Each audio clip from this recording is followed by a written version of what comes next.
Opération communication aujourd'hui du gouvernement autour de son plan de rénovation thermique des logements à la veille de la deuxième conférence environnementale. L'enjeu est bien sûr politique pour séduire les écologistes, on en parlera tout à l'heure. Mais voyons déjà en détail les mesures annoncées aujourd'hui. Désormais, 2/3 des Français pourront bénéficier de nouvelles aides publiques pour améliorer l'isolation de leur logement. Anne-Claire Le San, Marc Savino. Cette maison est en travaux depuis un an, une rénovation qui permettra de grosses économies d'énergie. Mais en attendant, son propriétaire n'a pas ménagé ses efforts pour obtenir 10 000 € d'aide, soit un tiers du coût des travaux.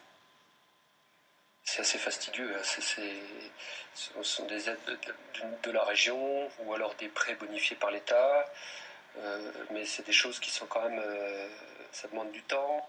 Le nouveau dispositif crée un guichet unique qui centralisera toutes les aides, mais la mesure phare, c'est une nouvelle prime d'isolation. Son montant, de 1 350 à 3 000 € selon les ressources. Pour ce retraité, lui aussi en plein chantier, la mesure est intéressante. Je crois que j'aurais fait les travaux, mais l'aide de l'État est la bienvenue. Pour isoler la maison, la facture est de 16 000 €.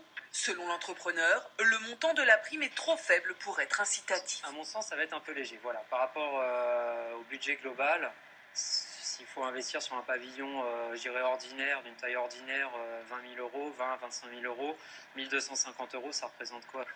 En fait, cette nouvelle prime s'ajoute à d'autres aides déjà existantes. Subvention de l'Agence nationale de l'habitat, crédit d'impôt et prêt à taux zéro.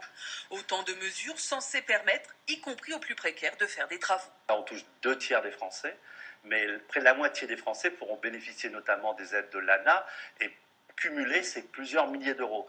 Et pour ceux qui sont en situation de précarité énergétique, c'est-à-dire qui consomment plus de 10% de leurs revenus disponibles pour s'éclairer ou se chauffer, le niveau d'aide pourra atteindre des sommes très importantes, jusqu'à 80% des travaux.